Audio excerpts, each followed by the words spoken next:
21장 1절에서 20절까지입니다. 하나님께서 말씀하신 대로 사라를 돌보셨다 이렇게 나와 있는데, 사라를 돌보셨다라는 이 표현이 그 히브리어로 보면은 방문했다라는 뜻이 있어요. 방문하다, 물론 이제 그 보살펴다라는 뜻도 있는데 방문하다라는 뜻도 있어요. 그래서 18장 14절에 보면은 여호와의 사자가 약속한 게 있었죠. 내년 이맘때 다시 오겠다, 기한이 이를 때 다시 오겠다. 이제 18장 10절에도 있고, 내년 이맘때 내가 반드시 내게로 돌아오리니, 이런 말씀이 있었잖아요. 근데 실제로 이삭이 태어날 때 여호와의 사자가 방문했다는 말이 없잖아요. 근데 아마도 이 표현이 사라를 돌보셨다라는 이 표현이 방문했다라는 그런 표현으로 봐도 되기 때문에 또 어떤 식으로 방문했는지 모릅니다. 그리고 또 이삭을 잉태하게 하신 것이 이제 그것으로 그냥 방문했다라는 표현을 이제 대신하는 건지 그것도 잘 모릅니다. 근데 아무래도 이제 방문을 하신 것 같죠. 이제 다시 오겠다고 하셨으니까. 그래서 잉태하게 되었고 아이를 낳게 되었습니다. 사실 20장에는 좀 암울한 기록들이 있었고, 아브라함도 또 다시 믿음이 흔들려서 옛날에 안 좋았던 모습으로 다시 돌아가는 그런 장면들이 있었는데,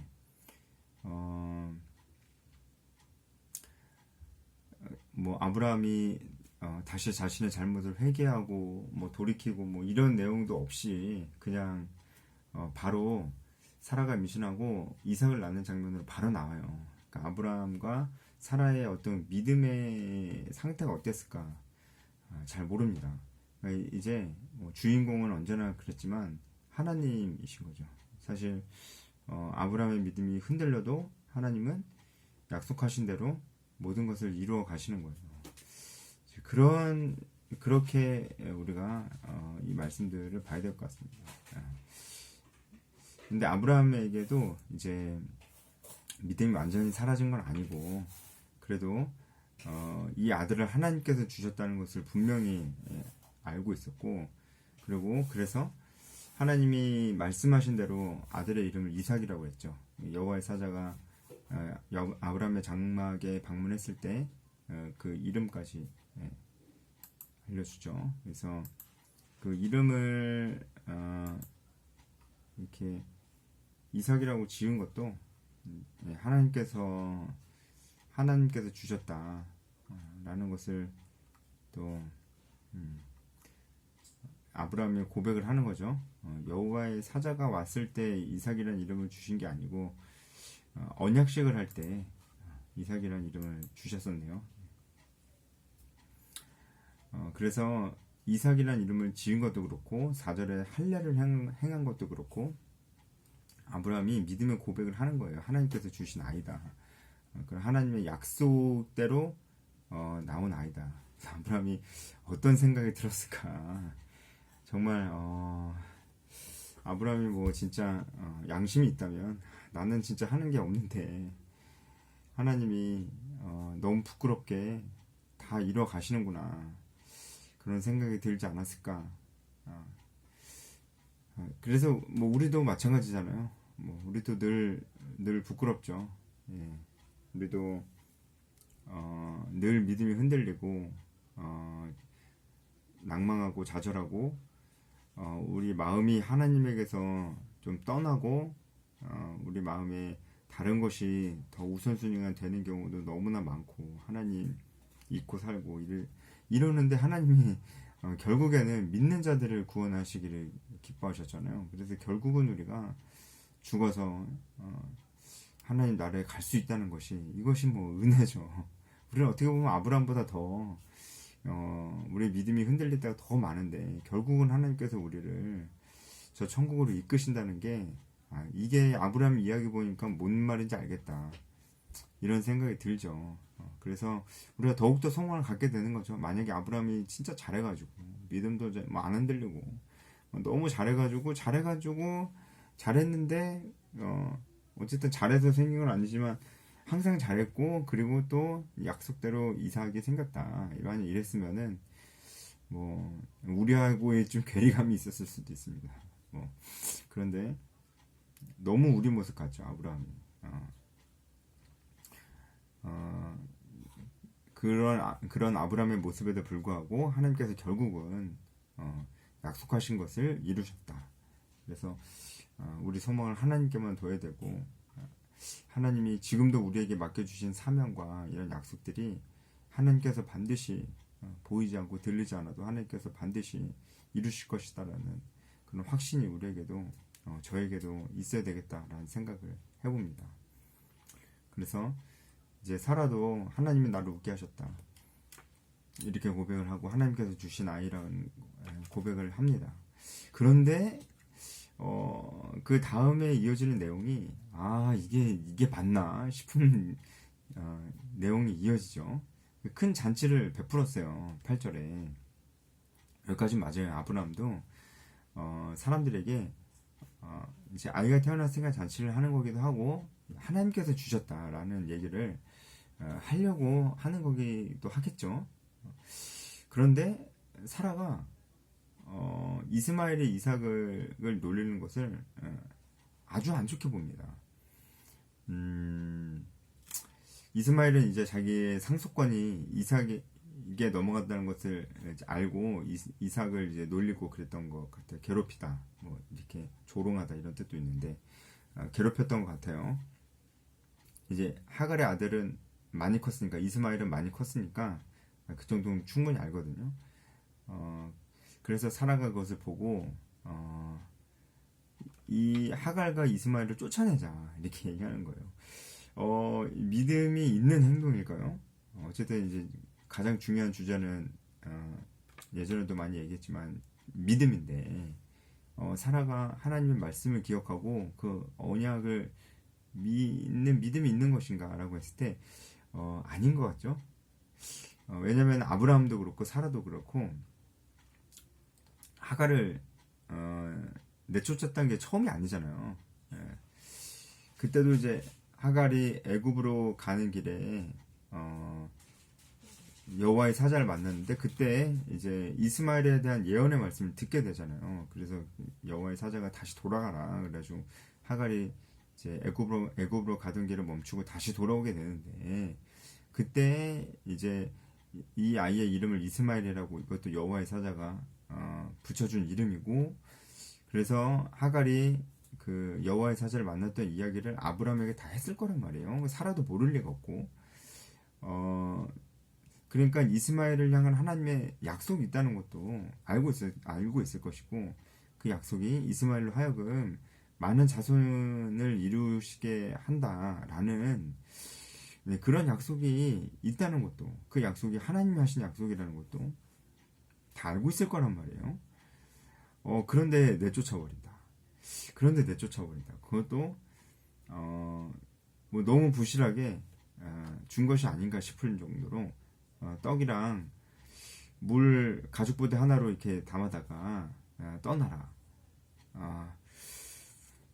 이런 모습을 보니까 아마도 사라도 그렇고 아브라함도 근심하긴 했지만 이 근심 자체가 이제 이게 해야 되는 근심이 아니었던 것 같은데 어쨌든 하나님이 아브라함에게 근심하지 말고 사라의 말을 들어줘라 이렇게 얘기하십니다. 이것은 이제 이삭의 가문에게 아브라함의 집안과 이삭의 가문에게 특별한 은혜를 내리시는 거죠. 아무래도 이스마엘이 있었으면은 여러 가지 긴장 관계가 계속 있었을 겁니다. 그런데 이스마엘이 나가는 것을 하나님께서 허락을 하신 거죠. 근심하지 않았다면 아마 하나님이 나가라 이러진 않으셨을 거예요. 그런데 결국 아브라함과 사라의 죄악으로 말미암아 생긴 어려움인데 하나님이 그럼 그냥 그렇게 해라 이렇게 허락을 해주신 거죠.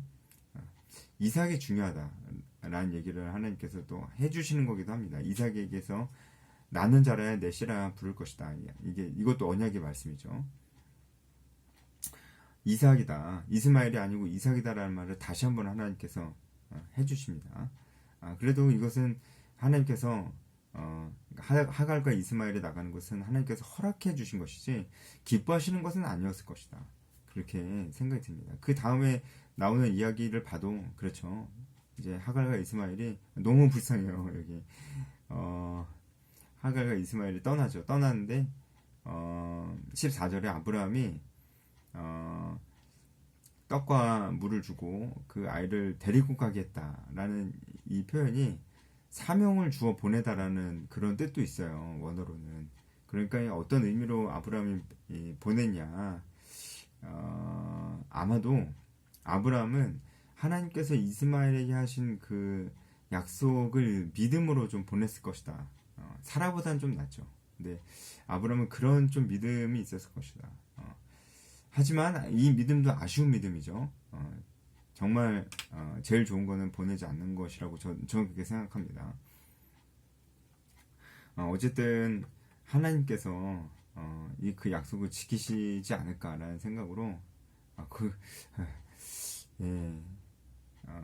그런 의미에서 어떤 사명을 주어 보내다라는 그런 뜻이 쓰인 것 같아요. 하갈과 이스마엘이 광야에서 방황했습니다. 애굽으로 가는 그 길이었던 것 같은데 하갈이 이 브엘세바 광야에서 방황했다는 게 길을 몰라서 그런 게 아니고 하갈이 그냥 이제 나와 이스마엘은 여기서 죽겠구나라고 생각하고 그냥 더 이상 그 광야에서 전진을 하지 않았던 것 같아요. 물도 떨어지고 그래서 이제 죽는구나 생각해서 이스마엘을 바라보면서 막 울었죠. 17절에 하나님이 어린아이의 소리를 들으셨대요. 그러니까 이스마엘도 울었던 것 같아요. 엄마하고 아들하고 이제 운 거죠. 이제 죽겠구나라고 했는데 하나님이 하나님의 사자가 하늘에서부터 하갈을 불러서 두려워하지 말라. 아이의 소리를 들으셨다. 그래서 예전에 이스마엘 태어나기 전에 이스마엘에게 하셨던 그 약속의 말씀을 다시 한번 해주시고 하갈의 눈을 밝히시면서 이제 있었는데 못 봤던 것 같아요. 하갈이. 왜냐면은 이제 이 부엘세바라는 뜻도 여기가 부엘세바 광야인데 부엘세바라는 뜻도 우물이라는 뜻이거든요. 우물이 있었을 텐데 못 봤던 것 같아요. 이제 하나님께서 보여주신 거죠. 그래서 물을 채워서 아이도 마시고 이제 살 수 있게 되었습니다. 그리고 이스마엘은 활 쏘는 자가 되었습니다. 이것도 예전에 이스마엘 태어나기 전에 이와 비슷한 약속을 하셨어요. 들나귀 같은 자가 될 것이다.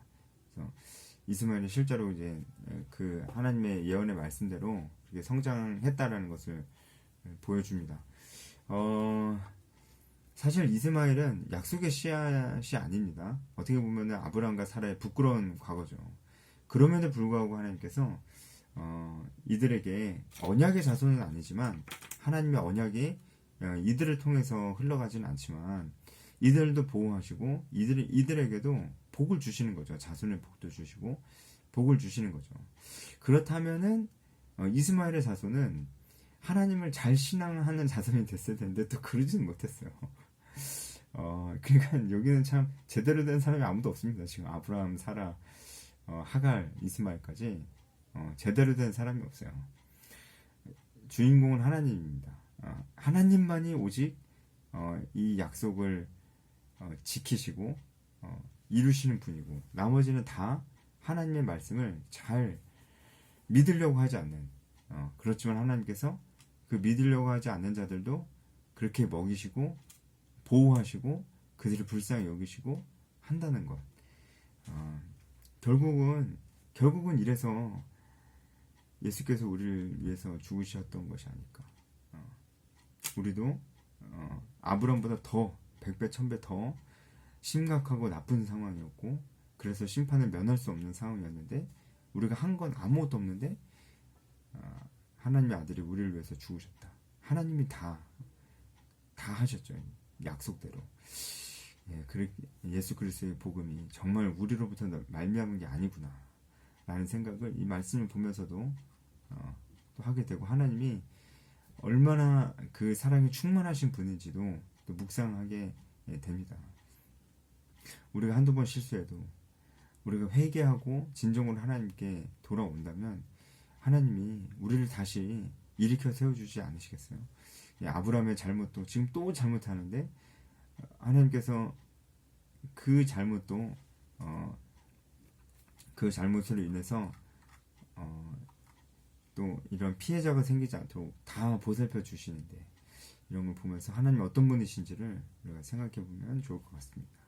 여기까지 하겠습니다.